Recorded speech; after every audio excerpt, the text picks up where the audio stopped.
ज्ञानतिमिरान्धस्य ज्ञानञ्जनशलाकयो चक्षुरुन्मिलितं येन तस्मै श्रीगुरुवे नमः। श्रीचैतन्यमनोभीष्टं स्थापितं येन भूतले स्वयं रूपकदा मह्यं ददाति स्वपदान्तिकं वन्देऽहं श्रीगुरु श्रीयुतपदकमलं श्रीगुरून् वैष्णवाचं श्रीरूपं साग्रजातं सगणरघुनाथान्वितं तं सजीवं साद्वैतं सावधूतं परिजनसहितं कृष्णचैतन्यदेवं श्रीराधाकृष्णपादान् सगणललिता श्रीविशाखान्विताश्च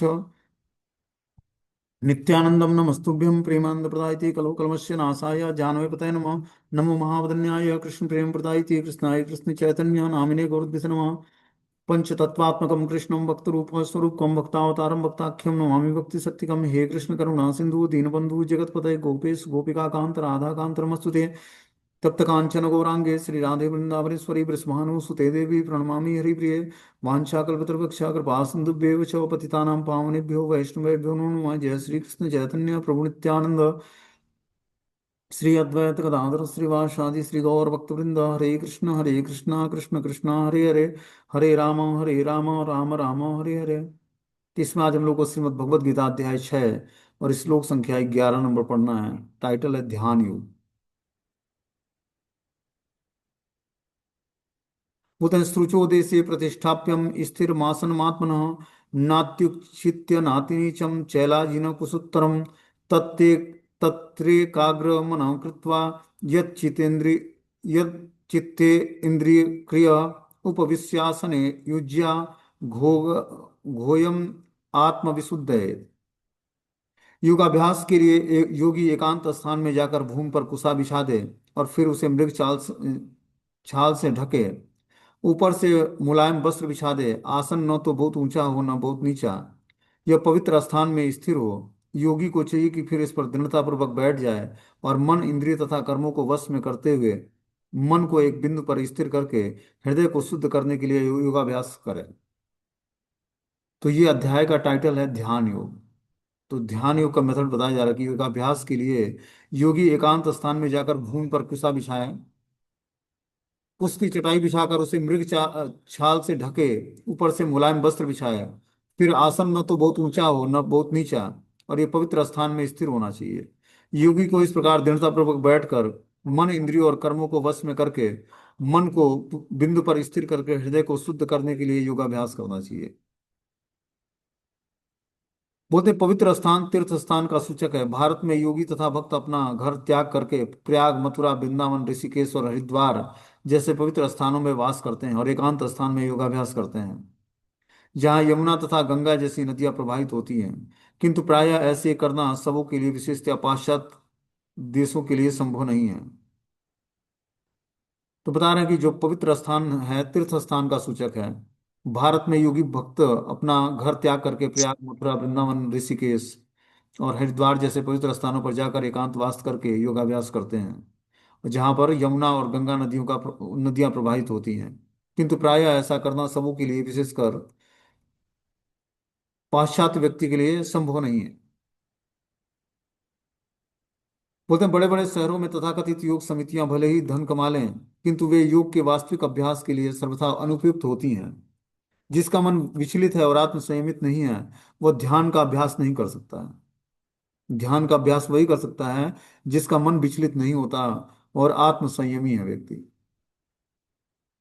बृहद नारदीय पुराण में कहा गया कि कलयुग में जब लोग अल्पजीवी आत्म साक्षात्कार में मंद और चिंताओं में व्यग्र रहेंगे, तो भगवत प्राप्ति का सर्वश्रेष्ठ साधन, श्रेष्ठ माध्यम भगवान के पवित्र नाम का कीर्तन है। तो बृहद नारदी पुराण है, उसमें लिखा गया कि कलयुग में जब व्यक्ति अल्पजीवी, मतलब अल्प छोटे उम्र का होगा, आत्म साक्षात्कार में मंद होगा और चिंताओं में व्यग्र होगा, उस समय भगवत प्राप्ति का सर्वश्रेष्ठ साधन भगवान के पवित्र नाम का कीर्तन ही बचेगा बस। बोलते हैं, हरेर नाम हरेर नामे व केवलम कलौ नास्ति व नास्ति व नास्ति व गतिरन्यथा। कलह तथा दंभ के इस युग में मोक्ष का एकमात्र साधन भगवान के पवित्र नाम का कीर्तन करना है। कोई दूसरा मार्ग नहीं है, कोई दूसरा मार्ग नहीं है, कोई दूसरा मार्ग नहीं है। 3 बार बोलते हैं कि मात्र इस कलयुग में जीवों को मोक्ष प्राप्त करने के लिए, अपने समस्त पाप कर्मों से छूटने के लिए भगवान के पवित्र नाम के कीर्तन के अलावा कोई दूसरा रास्ता ही नहीं है। बोलते हैं, सम काय शिरोग्रीव धारयन्य अचलम स्थिरम संप्रेक्षम नासिकाग्रम स्वादिश दानवलोकनम लोकयन प्रशांतात्मा विगत भी ब्रह्मचारी व्रत स्थित मन संयम्य मच्चित्तो युक्तम आसीत मत। योगाभ्यास करने वाले को चाहिए कि वो अपने शरीर, गर्दन और सिर को सीधा रखे और नाक के अगले सिर पर दृष्टि लगाए। इस प्रकार वह अविचलित तथा दमित मन से भयभीत भय रहित होकर विषयी जीवन से पूर्णतया मुक्त होकर अपने हृदय में मेरा चिंतन करे और मुझे ही अपना चरम लक्ष्य बनाए। देखो क्या बता रहे हैं भगवान, कि अगर जो व्यक्ति विषयी जीवन से पूर्णतया मुक्त होना चाहता है और हृदय में भगवान का चिंतन करना चाहता है तो उसको क्या करना पड़ेगा? शरीर, गर्दन और सिर को सीधा करके नाक के अगले सिर पर दृष्टि लगानी पड़ेगी। उससे क्या होता है? कंसंट्रेशन बढ़ता है व्यक्ति का। जब वो क्या करता है, योग अभ्यास करने वाले व्यक्ति को अपने शरीर, गर्दन और सिर को सीधा रख के नाक के अगले सिरों पर दृष्टि लगानी चाहिए। इस प्रकार वह अविचलित तथा दंभित मन से भय रहित विषयी जीवन से पूर्णतया मुक्त होकर अपने हृदय में मेरा चिंतन करे और मुझे ही अपना लक्ष्य बनाए। तो इस प्रकार बता रहे हैं कि जो है, जब व्यक्ति योगाभ्यास करता है और शरीर, गर्दन और सिर को सीधा रखकर और नाक के अगले सिरे पर दृष्टि लगाता है तो इस प्रकार वह अविचलित तथा दमित मन से भय रहित होकर विषयी जीवन से पूर्णतया मुक्त होकर अपने हृदय में भगवान का चिंतन करके और उन्हें अपने चरम लक्ष्य के रूप में स्वीकार करता है। बोलते हैं जीवन का उद्देश्य कृष्ण को जानना है जो प्रत्येक जीव के हृदय में चतुर्भुज परमात्मा रूप में स्थित है। योगाभ्यास का प्रयोजन विष्णु को इसी अंतर्यामी रूप में खोज करके और देखने के अतिरिक्त और कुछ नहीं है। अंतर्यामी विष्णु मूर्ति प्रत्येक व्यक्ति के हृदय में निवास करने वाले कृष्ण का स्वांश रूप है। जो इस विष्णु मूर्ति की अनुभूति करने के अतिरिक्त किसी अन्य कपट योग में लगा रहता है वह निसंदेह अपने समय का अपव्यय करता होगा। कृष्ण ही जीवन के चरम लक्ष्य हैं और प्रत्येक हृदय में स्थित विष्णु मूर्ति को ही योगाभ्यास का चरम लक्ष्य है। हृदय के भीतर इस विष्णु मूर्ति की अनुभूति प्राप्त करने के लिए ब्रह्मचर्य व्रत अनिवार्य है। तो अपने हृदय में हम भगवान को रियलाइज तभी कर पाएंगे जब हम ब्रह्मचर्य नियमों का दृढ़ता से पालन करेंगे। ठीक है ना? बिना ब्रह्मचर्य रहे हम जो है योगाभ्यास में हम पूर्ण सिद्धि प्राप्त नहीं कर सकते और भगवान को अपने हृदय में रियलाइज नहीं कर सकते। अतः मनुष्य को चाहिए कि घर छोड़कर किसी एकांत स्थान में बताई गई विधि के में आसीन होकर रहे। नित्य प्रति घर में यथा अन्यत्र मैथुन भोग करते हुए तथाकथित योग की कक्षा में जाने मात्र से कोई योगी नहीं बनता। उसे मन को संयमित करने का अभ्यास करना होता है और सभी प्रकार की इंद्रियों से, जिसमें मैथुन जीवन मुख्य है, बचना होता है। तो अगर जब हमें योगाभ्यास में सिद्धि प्राप्त करनी है तो हमें क्या करना पड़ेगा? मैथुन जीवन से छुटकारा प्राप्त करके और तथाकथित योग की कक्षाओं में जाने मात्र से कोई योगी नहीं बनता है, उसे मन को संयमित करने का अभ्यास करना होगा। जब तक हमारा मन संयमित नहीं होगा तब तक हम योगाभ्यास में सफल नहीं होंगे। चाहे कोई भी योग हम करें, योगाभ्यास में सफलता तभी मिलेगी, चाहे वो भक्ति योग हो या ज्ञान योग हो, कर्म योग हो, जो भी हो, उसमें हमें सफलता तभी मिलेगी जब हम अपने कॉन्सियसनेस को स्थिर करेंगे।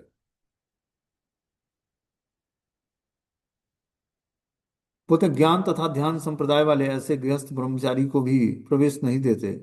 उनके लिए पूर्ण ब्रह्मचर्य अनिवार्य है। भक्ति संप्रदाय में गृहस्थ ब्रह्मचारी को संयमित मैथुन की अनुमति रहती है, क्योंकि भक्ति संप्रदाय इतना शक्तिशाली है कि भगवान की सेवा में लगे रहने से वह स्वतः ही मैथुन का आकर्षण त्याग देता है। तो बता रहे हैं, ज्ञान और ध्यान ध्यान संप्रदाय वाले ऐसे गृहस्थ ब्रह्मचारी को भी प्रवेश नहीं देते हैं। कि जो ज्ञान और ध्यान योग वाले संप्रदाय हैं उसमें गृहस्थ ब्रह्मचारी को प्रवेश नहीं है, किंतु ज्ञान तथा ध्यान संप्रदाय वाले ऐसे गृहस्थ ब्रह्मचारियों को प्रवेश नहीं है। उसके लिए उसे पूर्ण ब्रह्मचर्य अनिवार्य है। भक्ति संप्रदाय में गृहस्थ ब्रह्मचारियों को संयमित मैथुन की अनुमति रहती है, क्योंकि भक्ति संप्रदाय इतना शक्तिशाली है कि भगवान की सेवा में लगे रहने से वस्तुतः ही मैथुन का आकर्षण त्याग देता है। तो पहले आकर्षण कहाँ से उत्पन्न होता है? विपरीत सेक्स के प्रति नेत्रों से। जब हम नेत्रों से भगवान किसी पुरुष या स्त्री का स्वरूप को देखते हैं तो वहीं से हमारे अंदर वासनाएं उत्पन्न होती, काम वासनाएं उत्पन्न होती हैं।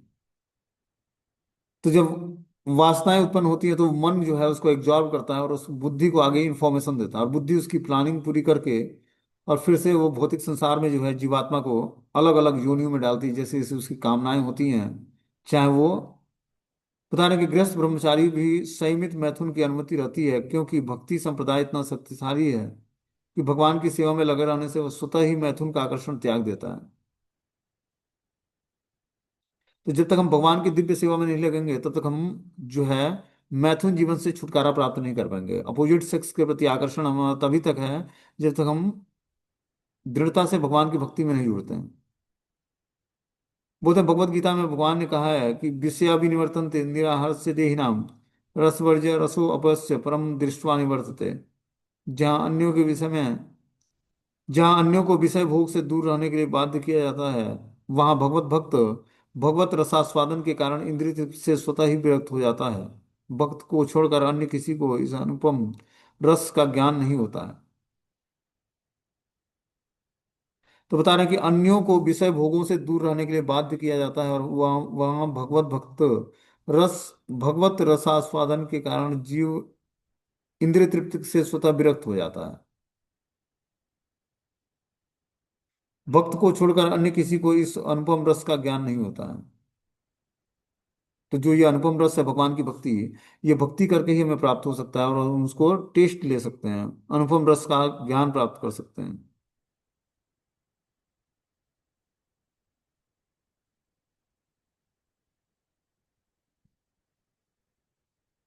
आगे जो है अगला श्लोक है इसमें, 15 नंबर।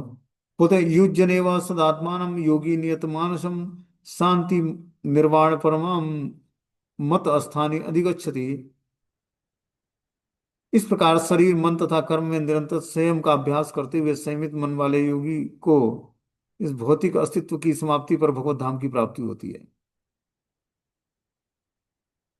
बता रहे हैं इस प्रकार जो शरीर मन और कर्म के में निरंतर संयम बरत कर अभ्यास करने में लगता है, तो धीरे धीरे भौतिक अस्तित्व की समाप्ति पर भगवत धाम की प्राप्ति कर लेता है। जैसे उसका भौतिक अस्तित्व समाप्त होगा, वैसे ही भगवान के धाम चला जाएगा।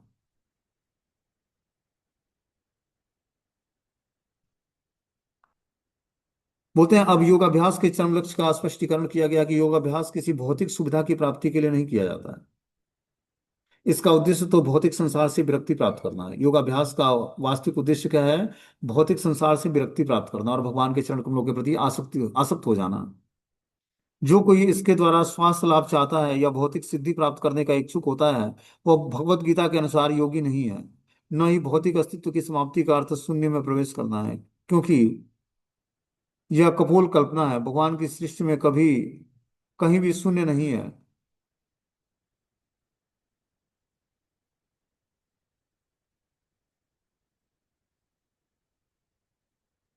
तो बता रहे हैं कि योगाभ्यास का चरम लक्ष्य लक्ष्य स्पष्टीकरण किया गया है कि योगाभ्यास किसी भौतिक सुविधाओं की प्राप्ति के लिए नहीं किया जाता।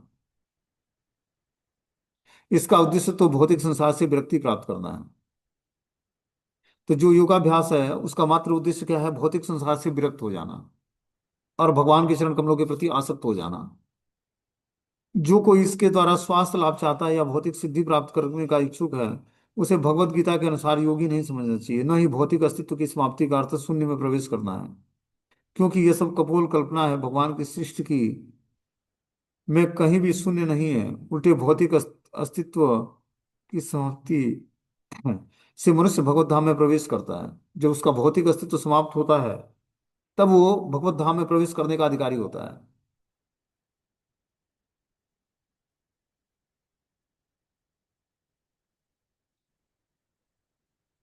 आगे बताने कि नात्य स्वस्थस्तु योगी अस्ति न चेकांत मनश्च तत् न प्राति स्वप्रशीलस्य जागतो नेवाम अर्जुन। हे अर्जुन, जो अधिक खाता है या बहुत कम खाता है, जो अधिक सोता है या बहुत पर्याप्त सोता है, नहीं सोता है, उसके योगी बनने की कोई संभावना नहीं है।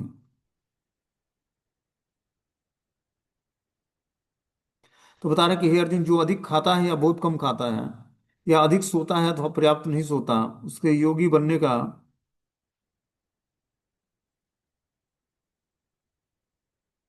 की कोई संभावना नहीं है। यहाँ पर योगी के लिए भोजन और नींद के नियम की संस्तुति की गई है। अधिक भोजन का अर्थ है शरीर को और तथा आत्मा को बने रहने के लिए आवश्यकता से अधिक भोजन करना। मनुष्य को मांसाहार करने की आवश्यकता नहीं है, क्योंकि प्रचुर मात्रा में अन्न शाक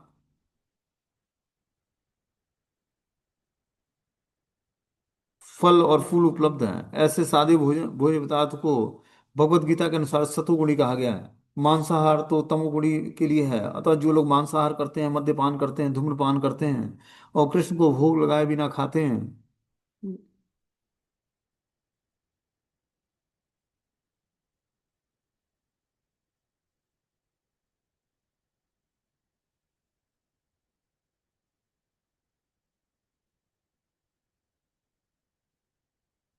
बोलते हैं कि मांसाहार मनुष्य को मांसाहार करने की आवश्यकता नहीं है, क्योंकि प्रचुर मात्रा में अन्न, शाक, फल और दूध उपलब्ध हैं। ऐसे सादे भोज्य पदार्थ भगवान भगवत गीता के अनुसार सत्वगुणी माने जाते हैं। मांसाहार तो तमोगुणियों के लिए है, अतः जो लोग मांसाहार करते हैं वे मद्यपान करते हैं, धूम्रपान करते हैं और कृष्ण को भोग लगाए बिना भोजन करते हैं। वे पाप कर्मों को भोग करते हैं, क्योंकि वे केवल दूषित वस्तुएं खाते हैं। तो जो व्यक्ति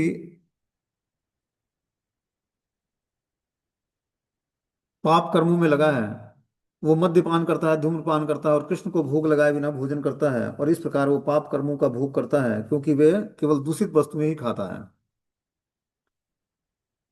पता नहीं, कृष्ण भावनाभावित व्यक्ति कभी भी ऐसा भोजन नहीं करता जो उसके पूर्व इससे पूर्व कृष्ण को अर्पित न किया गया हो। अतः केवल कृष्ण भावनाभावित व्यक्ति ही योगाभ्यास में पूर्णता प्राप्त कर सकता है, न कि ऐसे व्यक्ति कभी योग का अभ्यास कर सकता है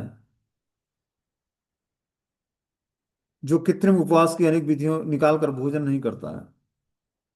तो कुछ लोग ऐसे भी होते हैं जो कृत्रिम उपाय निकाल कर भोजन नहीं करते हैं, लेकिन बता रहे हैं कि कृष्ण को अर्पित किया हुआ भोजन का उचित भाग खाना चाहिए, और कृष्ण भावना भावित व्यक्ति कभी भी ऐसे भोजन को स्वीकार नहीं करता जो भगवान कृष्ण को अर्पित न किया गया हो। अतः केवल कृष्ण भावना भावित व्यक्ति ही योगाभ्यास में पूर्णता प्राप्त कर सकता है। और जो योगाभ्यास में पूर्णता प्राप्त करना है, तो हमें इस कृष्ण भावनामृत रास्ते को अपनाना पड़ेगा। तभी हम जाकर धीरे धीरे जो है पूर्ण रूपेण अपने पाप कर्मों से छूट पाएंगे और योगाभ्यास में आगे बढ़ पाएंगे।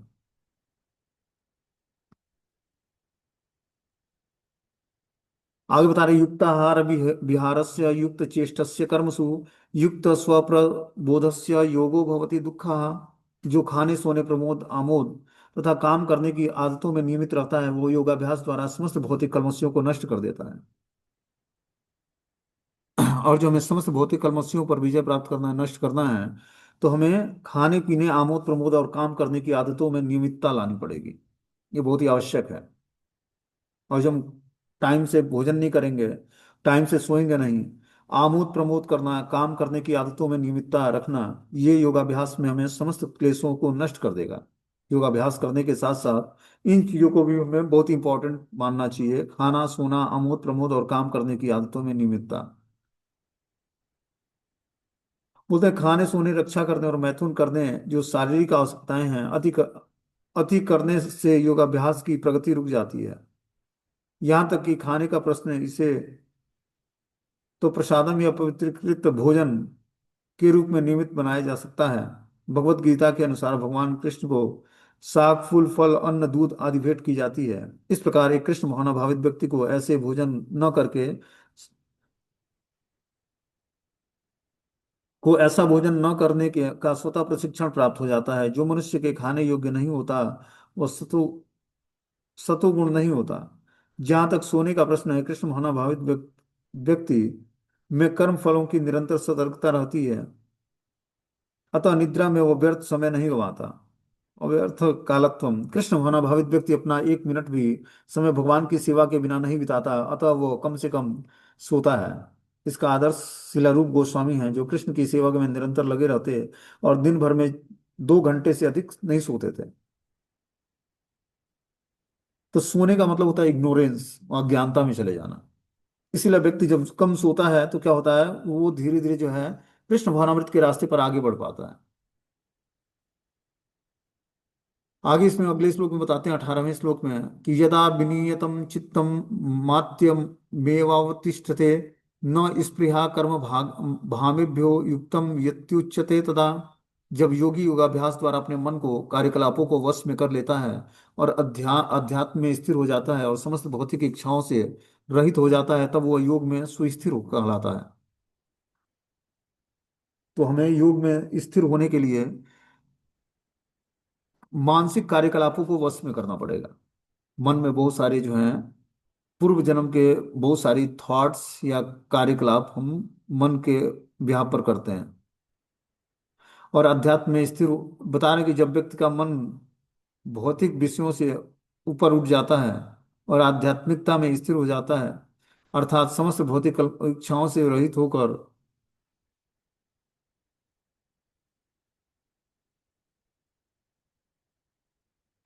जब व्यक्ति समस्त भौतिक इच्छाओं से रहित हो जाता है तब वो योग में स्थिर माना जाता है। तो योग में स्थिर होने के लिए हमें क्या करना पड़ेगा? भौतिक इच्छाओं से हमें छुटकारा प्राप्त करना पड़ेगा। भौतिक इच्छाओं से छुटकारा हम तभी प्राप्त कर पाएंगे जब हम अपनी समस्त इच्छाओं को भगवान से जोड़ देंगे। और इच्छाओं को भगवान से कैसे जोड़ेंगे? जब हम शुद्ध सत्व के प्लेटफॉर्म पर स्थिर होंगे, सात्विक चेतना का विकास होगा, तब हमारे हृदय में जो है ये दिव्य ज्ञान प्रकाशित होने लगेगा, जो कि कृष्ण भावनामृत का ज्ञान है।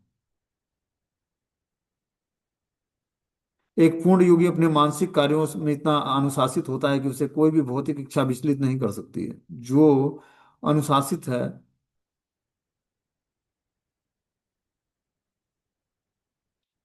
उसे कोई भौतिक इच्छा विचलित नहीं करती है।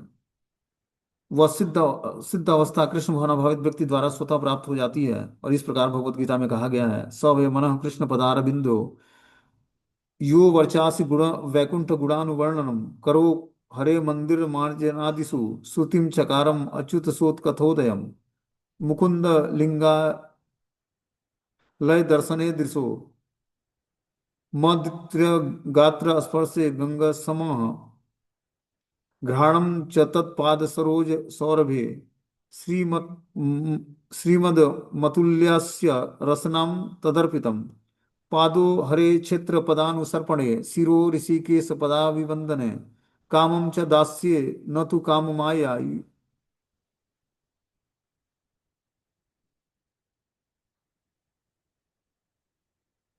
बोलते हैं राजा अम्बरीश ने सर्वप्रथम अपने मन को भगवान के चरण कमलों में स्थिर किया, फिर क्रमशः अपनी वाणी को कृष्ण के गुणगान में, हाथों को भगवान के मंदिर को स्वच्छ करने में, कानों को भगवान के कार्यकलापों को सुनने में, आंखों को भगवान के दिव्य रूप का दर्शन करने में और शरीर को अन्य भागों भक्तों के शरीर को स्पर्श करने में, घ्राणेंद्रियों को भगवान पर चढ़ाए गए कमल पुष्प की सुगंधियों को सूंघने में, जीभ को भगवान के श्री चरणों में चढ़ाए तुलसी पत्र का स्वाद लेने में, और पांव को तीर्थ यात्रा करने में और भगवान के मंदिर तक जाने में, सिर को भगवान के सामने प्रणाम करने में और अपनी इच्छाओं को भगवान की इच्छा पूरी करने में लगाना, ये सारे दिव्य कार्य शुद्ध भक्त में सर्वथा अनुपयुक्त है, अनुरूप होते हैं। इस प्रकार हम अपने समस्त इंद्रियों को जब हम भगवान की दिव्य सेवा में लगाते हैं, तब हम अपने समस्त भौतिक इच्छाओं से मुक्त हो पाते हैं। और फिर अपनी चेतना को दिव्य कार्य में शुद्ध भक्त के रूप में हम शुद्ध भक्ति के रूप में यूज कर पाते हैं।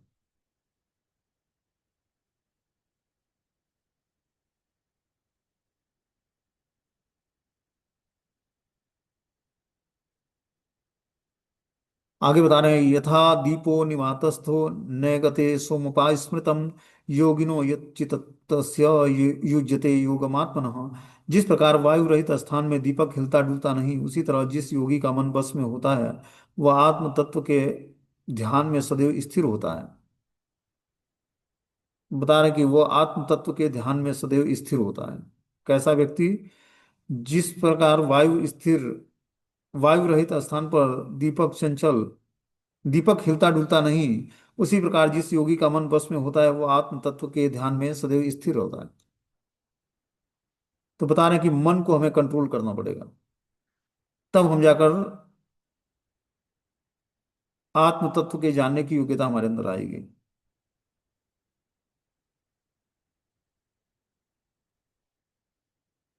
आगे इसमें बता रहे हैं कि जो है, यत्रो परमते चित्तम निरुद्धम योग सेवया तत्रम चैवात्म आत्मानं पश्यतानपि तुष्यति सुखम आत्यंतिकम यदत्य बुद्धि ग्राहम अतीन्द्रियम वेति यत्र च चेवाय स्थिति स्थिर चलति तत्वतः यह लब्धा परमं क्षापनम लाभम मन्यते नादिकम ततत् यस्मिन् मिथ्यो अस्थितो न दुःखे गुरुरापि विचालयेत् स विद्या दुःख संयोगम विद्योग योग संगितम। बोलते हैं सिद्धि की अवस्था में जिसे समाधि कहते हैं, मनुष्य को मन योग अभ्यास के द्वारा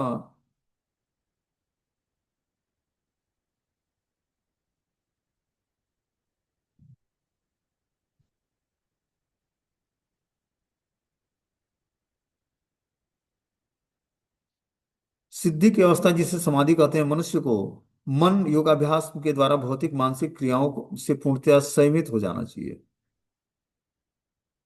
और इस सिद्धि की विशेषता यह होती है कि मनुष्य शुद्ध मन से अपने को देख सकता है और अपने आप में आनंद उठा सकता है। उस आनंदमय स्थिति को दिव्य ज्ञान, दिव्य इंद्रियों द्वारा ही अधिक दिव्य सुख में स्थिर रहता है। और इस प्रकार स्थापित मनुष्य कभी सत्य के विषय में विपत नहीं होता है। और इस सुख की प्राप्ति हो जाने पर वह इससे बड़ा दूसरा कोई सुख लाभ की इच्छा करता है।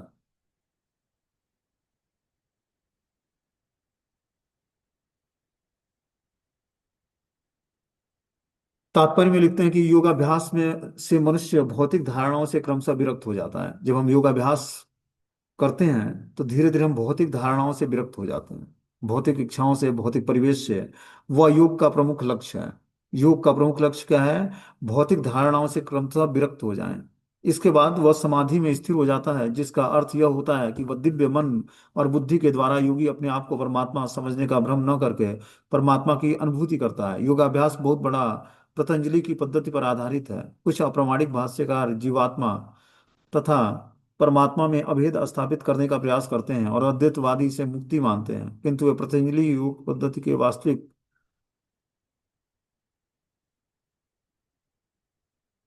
प्रयोजन को नहीं जानते हैं। पतंजलि पद्धति में दिव्य ज्ञान को स्वीकार नहीं करते। बता रहे हैं कि जो है, पतंजलि पद्धति में दिव्य आनंद को स्वीकार किया गया है, किंतु अद्वैतवादी इस दिव्य आनंद को स्वीकार नहीं करते, क्योंकि उन्हें भ्रम है कि इससे कहीं उनके अद्वैतवाद में बाधा न उपस्थित हो जाए। अद्वैतवादी ज्ञान तथा ज्ञाता के द्वैत को नहीं मानते। इस श्लोक में दिव्य इंद्रियों की अनुभूति, दिव्य आनंद को स्वीकार किया गया है। इसकी पुष्टि योग पद्धति के विख्यात व्याख्यानता पतंजलि ने भी सिद्ध किया है।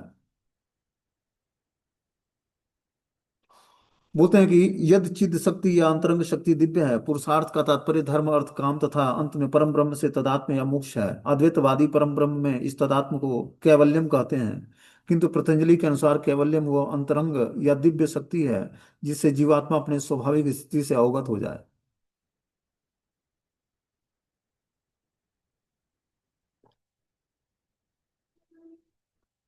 तो बता रहे हैं कि जो है, जब व्यक्ति चित्त शक्ति, अंतरंग शक्ति की दिव्य अवस्था है, जब व्यक्ति उसका आश्रय लेता है तो उसका धर्म अर्थ काम और अंत में परम ब्रह्म से तदात्म या मोक्ष प्राप्त करने का अधिकारी बनता है। और अद्वैतवादी परम ब्रह्म के इस तदात्म को कैवल्यम कहते हैं। कि जो अद्वैतवादी हैं, जो परम ब्रह्म को रियलाइज करते हैं, वो कैवल्यम नाम से इसको संबोधित करते हैं, किंतु पतंजलि के अनुसार कैवल्यम वो अंतरंग या दिव्य शक्ति है जिससे जीवात्मा अपनी स्वाभाविक स्थिति से अवगत होता है।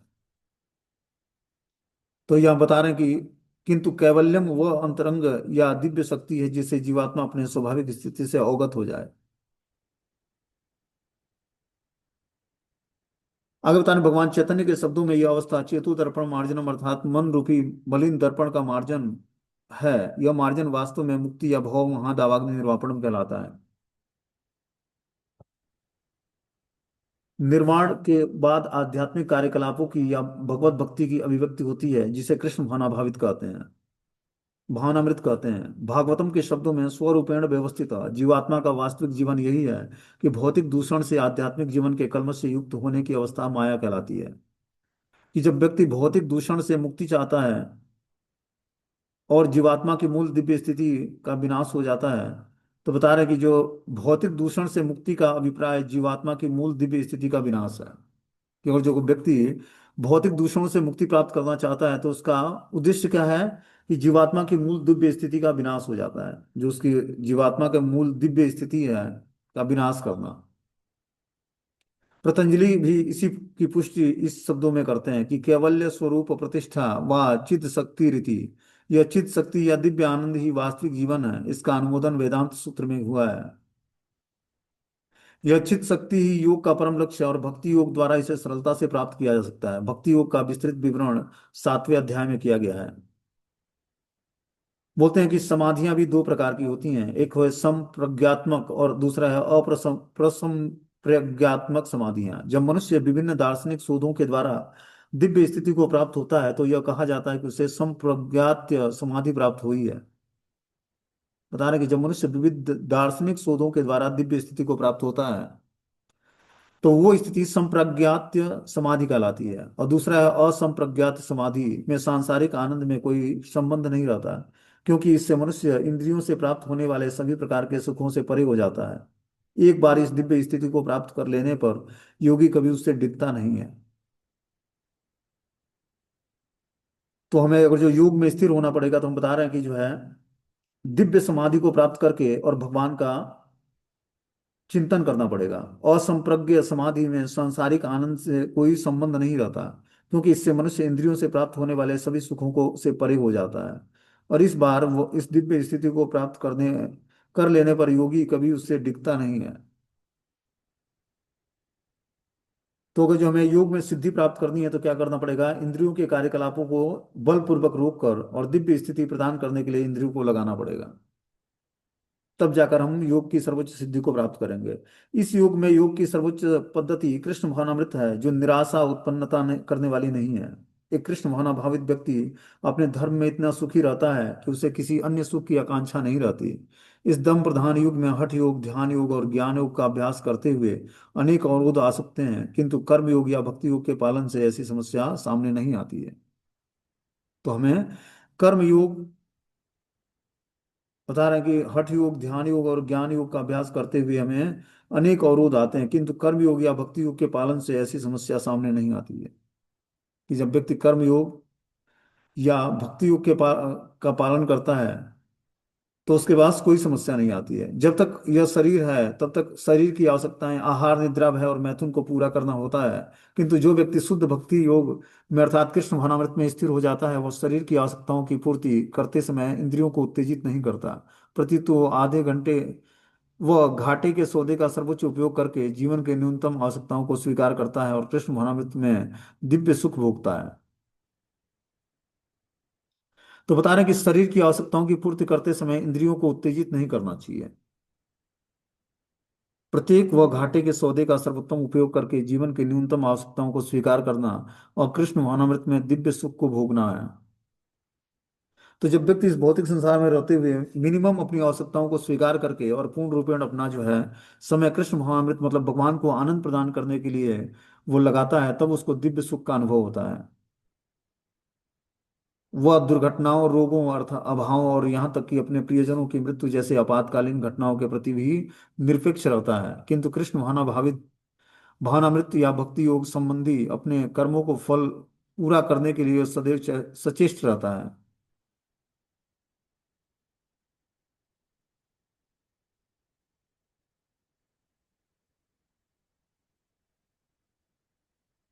आगे बता रहे हैं कि न निश्चयेन यो अव्यक्तो योगो अनिर्वण्यचेत सा संकल्प प्रभवा कामान स्वतत्वा सर्वा न शेषतः मन सेवेंद्रिय ग्राम विनियम्य समन्ततः। मनुष्य को चाहिए कि संकल्प तथा दृढ़ता के साथ योगाभ्यास में लगे और पथ से विचलित ना हो। और जब हम दृढ़ता से, श्रद्धा और संकल्प के साथ इस योगाभ्यास में लगेंगे, तो हम अपने पथ से विचलित नहीं होंगे। उसे चाहिए कि मनोधर्म से उत्पन्न समस्त इच्छाओं को निरपवाद रूप से त्याग दे और इस प्रकार मन के द्वारा सभी ओर से इंद्रियों को बस में करे। तो बता रहे कि मनोधर्म से उत्पन्न समस्त इच्छाएं, मन में बहुत सारी इच्छाएं उत्पन्न होती हैं, उसको व्यक्ति को त्यागना चाहिए और इस प्रकार मन के द्वारा सभी इंद्रियों को अर्थात इंद्रिय को वश में करना चाहिए।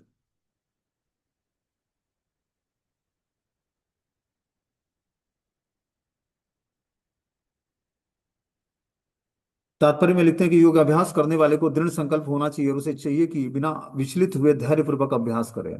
जो व्यक्ति अभ्यास योगाभ्यास कर रहा है मतलब भक्ति योग के नियमों का पालन कर रहा है, उसको दृढ़ संकल्प होना चाहिए। जब वो दृढ़ संकल्प के साथ भगवान की भक्ति को स्वीकार करेगा, तो बिना विचलित हुए धैर्यपूर्वक अभ्यास करेगा, तो अंत में उसका परिणाम निश्चित रूप से उसे सोचकर बड़े ही धैर्य से इस मार्ग का अनुसरण करना चाहिए। इस मार्ग पर चलने के लिए बहुत ही व्यक्ति को धैर्य रखना पड़ता है। उत्साह निश्चयात् धैर्यात् तत्त कर्म प्रवर्तनात् संग त्यागो सतो वृत्ति खड्विधि भक्ति प्रसिद्धति। बता रहे भक्ति योग के संबंध में रूप गोस्वामी का ये एक श्लोक है कि जब व्यक्ति